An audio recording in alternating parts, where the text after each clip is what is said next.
கோ programming அதோட சீரிஸில் பார்த்துட்ருக்கோம். போன வீடியோவில் நம்ம என்ன பார்த்தோம் அப்படின்னா, போன வீடியோவில் வந்து நம்ம வேரியபிள்ஸ் எப்படி டிக்ளேர் பண்ணுறது, வேரியபிள் எப்படி டிஃபைன் பண்ணுறது அப்படிங்கிறத பார்த்தோம். அந்த வேரியபிள் வந்து ஃபங்க்ஷனுக்குள்ளே டிஃபைன் பண்ணுறது, குளோபலாக எப்படி டிஃபைன் பண்ணுறது அப்படிங்கிறதெல்லாம் பார்த்தோம். இப்போ அதிலே வந்து வேரியபிள்லேயே வந்து அடுத்தடுத்து வேறு டிஃப்ரெண்ட் டைப்ஸ் ஆஃப் வேரியபிள்ஸ்லாம் எப்படி டிக்ளேர் பண்ணுறது, டிஃபைன் பண்ணுறது அப்படிங்கிறதையும், அதே மாதிரி வேரியபிள் டிஃபைன் பண்ணதை நம்ம யூஸ் பண்ணலன்னா அதை எப்படி வந்து அன்டிஃபைன் பண்ணலாம் அப்படிங்கிறதையும், அதாவது ரிமூவ் பண்ணுறது அப்படிங்கிற எல்லாத்தையுமே பார்ப்போம். அதே மாதிரி வேறு விதமாக என்னென்ன மாதிரி டெக்னிக்ஸில் வந்து வேரியபிள் இனிஷியலைஸ் பண்ணலாம் அப்படிங்கிறதையும் இந்த வீடியோவில் பார்ப்போம். Welcome to go programming channel.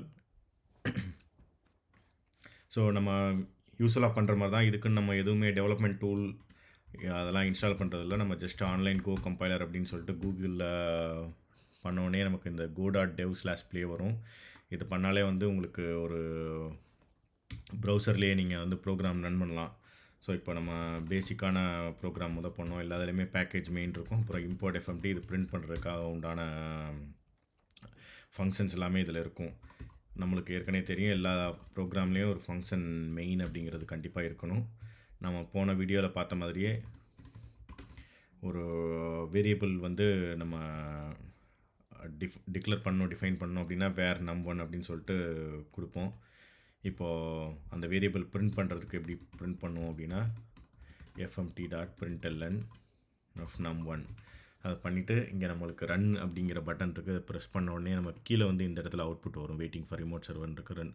So இப்போ நம்மளோட அவுட்புட் வந்து 3 அப்படின்னு வந்துருச்சு. இப்போ நம்ம இதே வந்து float 32 அப்படின்னு சொல்லி கொடுக்குறோம். வேர் num2 int அப்படின்னு சொல்லி கொடுக்குறோம். வேர் நேம் ஸ்ட்ரிங், வேர் decision bool அப்படின்னு சொல்லி சொல்கிறோம்.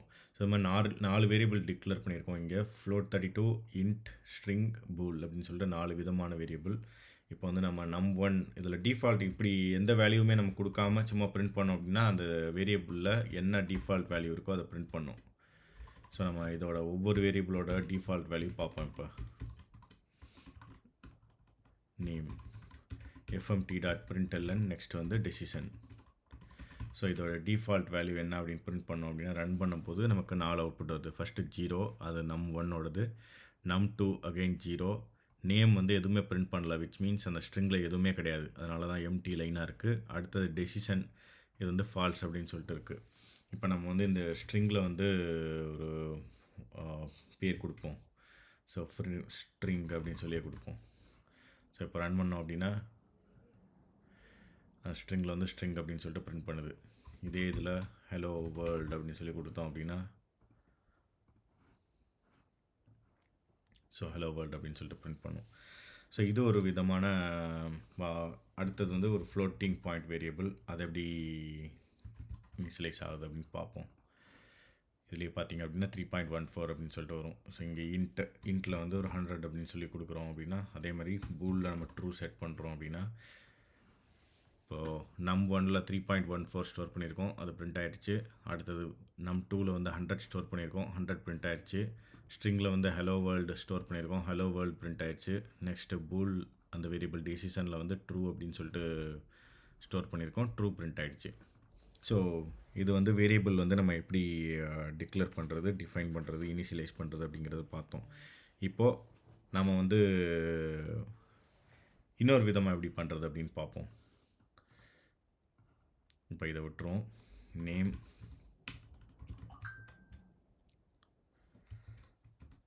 ஈக்குவல் பில் கேட்ஸ் அப்படின்னு சொல்லி கொடுக்குறோம். fmt.println name. இப்போ இந்த இது பார்த்திங்க அப்படின்னா பில் கேட்ஸ். இங்கே நம்ம வந்து வேரியபிள் அந்த வேர் அப்படின்னு சொல்லிட்டுலாம் கொடுக்கல, ஜஸ்ட் நேம் அப்புறம் அந்த என்ன ஸ்ட்ரிங்கோ அதை கொடுத்துட்டோம். ஸோ இந்த மாதிரி நீங்கள் வேர் அப்படின்னு சொல்லிட்டு கொடுக்கல அப்படின்னா இந்த மாதிரி கோலன் ஈக்குவல் அப்படின்னு சொல்லி கொடுக்கணும். அப்போ தான் இனிஷியலைஸ் ஆகும். இது வந்து டிஃபால்ட்டாக வந்து என்ன ஆகும்னா இந்த ரைட் சைடில் என்ன வேல்யூ இருக்கோ அந்த டைப் வந்து இந்த வேரியபிளில் வந்து அசைன் ஆயிரும். இப்போ இது வந்து ஸ்ட்ரிங் டைப், அதனால் இந்த வேரியபிள் வந்து இட்ஸ் ஆஃப் ஸ்ட்ரிங் டைப். இதை வந்து ரெண்டுமே ஐடென்டிஃபை பண்ணணும் அப்படின்னா இந்த மாதிரி கோலன் ஈக்குவல் அப்படின்னு சொல்லி நம்ம கொடுக்கணும். இல்லை நம்ம வந்து வேர் அப்படின்னு கொடுத்தோம் அப்படின்னா இது தேவை கிடையாது இந்த கோலன். ஸோ நம்ம கோலன் வந்து எப்போ வேர் கொடுக்கலையோ அப்போ வந்து நம்ம கொடுக்கணும். இப்போ வந்து வேற ஒன்று பார்ப்போம். First name last name. Bill Clinton அப்படின்னு சொல்லி கொடுக்குறோம்னு வச்சுங்க. ஸோ இப்போ 2 வேரியபிளையும் நீங்கள் அட் அ டைம் இனிஷியலைஸ் பண்ணலாம். இது ஃபஸ்ட்டு வேரியபிள் பேர் first name, second variable last name. அதை பிரிண்ட் பண்ணணும் அப்படின்னா ஃபஸ்ட் நேம் அப்புறம் FMT dot println last name. So run பண்ணுவோமா? இதில் பார்த்தீங்க அப்படின்னா first name comma last name, அதாவது வேரியபிள் 1 வேரியபிள் 2 அகைன் 2 வேரியபிளையும் நம்ம அட் அ டைம் இனிஷியலைஸ் பண்ணுறோம். அதனால் கோலன் ஈக்குவல் அதை கொடுத்துட்டோம் அப்படின்னா 2 வேரியபிளோட வேல்யூ என்ன அப்படிங்கிறதையும் கொடுத்துடலாம். கொடுத்துட்டோம் அப்படின்னா 2மே இனிஷியலைஸ் ஆயிரும். நமக்கு பில் கிளின்டன் அப்படின்னு சொல்லிட்டு வந்துடுச்சு. இப்போ இந்த இடத்துல ஒரு வேரியபிள் மட்டும் நம்ம அசைன் பண்ணி பார்ப்போம் என்ன வருதுன்னு பாருங்கள். ஒரே ஒரு வேரியபிளுக்கு மட்டும் அசைன் பண்ணோன்னா பாருங்கள், assignment miss match 2 variables but 1 value அப்படின்னு சொல்லிட்டு. ஸோ என்னென்னா இந்த சைடு நம்ம எத்தனை லெஃப்ட் சைடில் வந்து எத்தனை வேரியபிள் வந்து டிஃபைன் பண்ணுறோமோ அத்தனை வேல்யூ வந்து இனிஷியலைஸ் பண்ணணும். அப்படி கொடுக்கல அப்படின்னா இந்த எரர் வரும். அதே மாதிரி இது எல்லாமே வந்து ஒரே டைப்பாக இருக்கணும்னு அவசியம் இல்லை. ஃபார் எக்ஸாம்பிள் ஏஜ் வந்து 63 அப்படின்னு சொல்லி கொடுக்குறோன்னு வச்சுக்கோங்க. நம்ம வந்து இதை யூஸ் பண்ணிடுவோம். யூஸ் பண்ணாதனால எரர் சொல்லுது. அதை அடுத்து வந்து அதையும் எப்படி அந்த எரரையும் சால்வ் பண்ணுறது அப்படிங்கிறத பார்ப்போம்.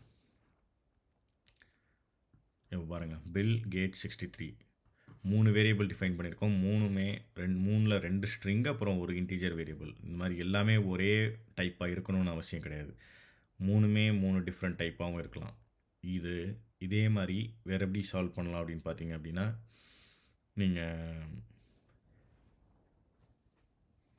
இப்படியும் சால்வ் பண்ணலாம்.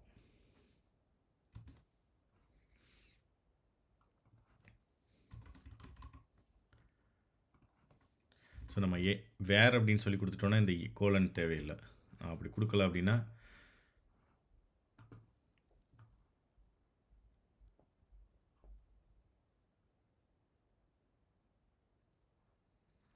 இங்கே என்ன எரர் சொல்லுது? Syntax error, unexpected comma at end of statement.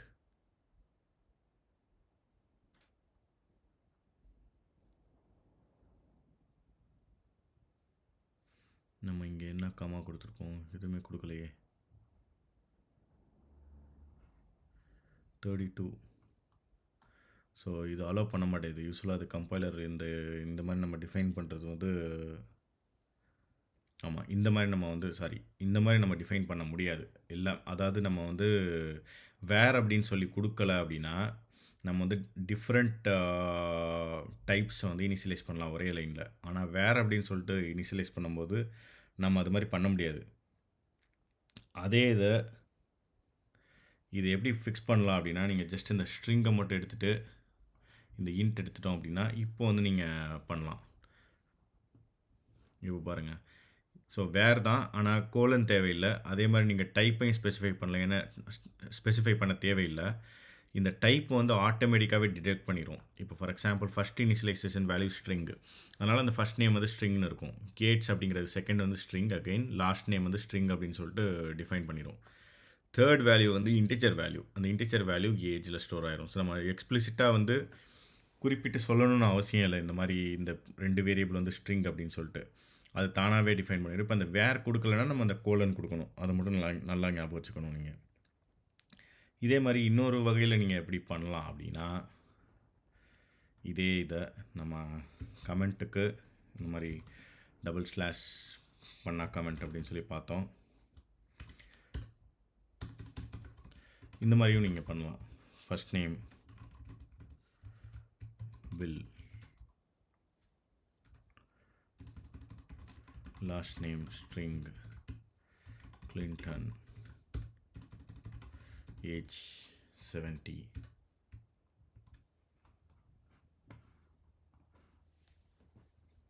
So இது மாதிரி நம்ம டிக்ளேர் பண்ணலாம். வேர் அப்படின்னு சொல்லிட்டு ஒரு பேரந்தசிஸ்குள்ளே நீங்கள் வந்து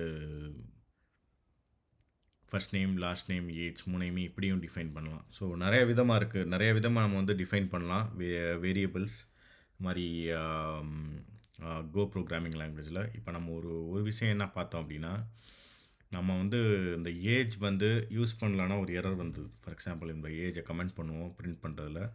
ஒரு எரர் வரும். இங்க பாருங்க declared and not used age. அதாவது ஏஜை வந்து நம்ம டிக்ளேர் பண்ணியிருக்கோம் ஆனால் யூஸ் பண்ணல அப்படின்னு சொல்லி வருது.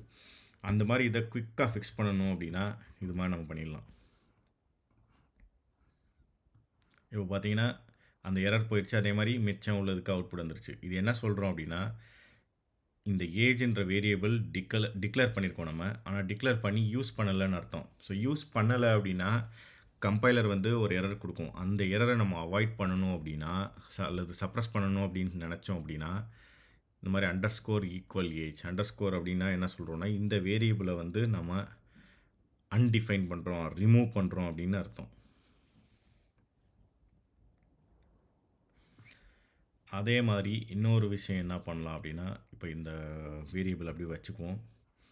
fmt.println திரும்ப நம்ம வந்து ப்ரோக்ராம் வந்து ரன் பண்ணி அதே அவுட்புட் கொண்டு வந்துடுவோம். இப்போது இதில் பார்த்தீங்க அப்படின்னா ஏஜ் ஈக்குவல் 100 அப்படின்னு சொல்லி கொடுக்கணும்னு வச்சுங்க. 100 மொதல் வந்து 17 அப்படின்னு சொல்லி இனிஷியலைஸ் பண்ணியிருந்தோம். அதுக்கப்புறம் 100 அப்படின்னு சொல்லி நம்ம கொடுக்குறோம். இப்போ இந்த இதுக்கு பதிலாக நம்ம கான்ஸ்ட் அப்படின்னு ஒன்று இருக்குது. இதை வச்சு ட்ரை பண்ணுவோம்.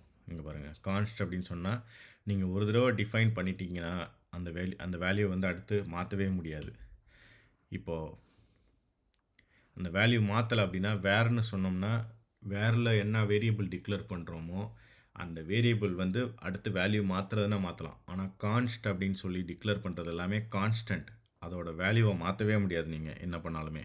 ஸோ ஒன்ஸ் இனிஷியலைஸ் பண்ணிட்டோம்னா ஃபார் எக்ஸாம்பிள் அதெல்லாம் எங்கே யூஸ் பண்ணலாம் அப்படின்னு நினச்சோம்னா நீங்கள் இப்போ பையோட வேல்யூ என்றைக்குமே மாறாது. பை ஈக்குவல் 3.14 தான் எப்போயுமே.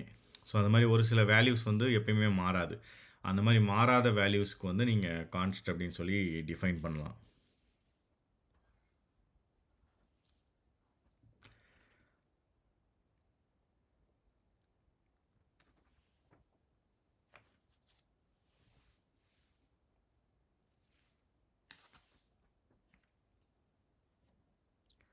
ஸோ வேரியபிளில் முக்கியமான இது இவ்வளோதாங்க. நம்ம அடுத்த வீடியோவில் வந்து இன்னும் கொஞ்சம் டிஃப்ரெண்ட்டாக கோ ப்ரோக்ராமிங்கில் இன்னும் டீப்பாக போவோம். அதாவது இப்போ நம்ம என்ன பண்ணோன்னா வேரியபிள் டிக்ளேர் பண்ணுறது, அப்புறம் வேரியபிளோட வேல்யூ மாடிஃபை பண்ணுறது, அப்புறம் கான்ஸ்டன்ட்டை எப்படி டிஃபைன் பண்ணுறது, வேல்யூவை எப்படி பிரிண்ட் பண்ணுறது, இந்த மாதிரி விஷயங்கள் மட்டும்தான் இந்த வீடியோவில் பார்த்தோம். இதில் இது வரைக்கும் பார்த்துருக்கோம். அடுத்து வந்து நம்ம டைனமிக்காக வேல்யூ வந்து எப்படி நம்ம இன்புட் கீபோர்ட்லேருந்து வாங்கி ரன் பண்ணுறது அப்படிங்கிற ப்ரோக்ராம் வந்து அடுத்த வீடியோவில் பார்ப்போம். அதாவது நம்ம சி ப்ரோக்ராமில் பார்த்தீங்கன்னா ஸ்கேன்எஃப்னு இருக்கும். ஸோ அந்த ஸ்கேன்எஃப்க்கு ஈக்குவலண்ட்டாக கோ ப்ரோக்ராமிங்கில் நம்ம எப்படி பண்ணுறது அப்படிங்கிறத அடுத்த வீடியோவில் பார்ப்போம். இந்த வீடியோ உங்களுக்கு பிடிச்சிருந்தது அப்படின்னா இந்த வீடியோ லைக் பண்ணுங்கள். அதே மாதிரி சேனலை சப்ஸ்கிரைப் பண்ணுங்கள். அடுத்தடுத்த கோ ப்ரோக்ராமிங் வீடியோ நீங்கள் பார்த்துட்டே வரலாம். Until then, signing off. Thanks guys. Bye.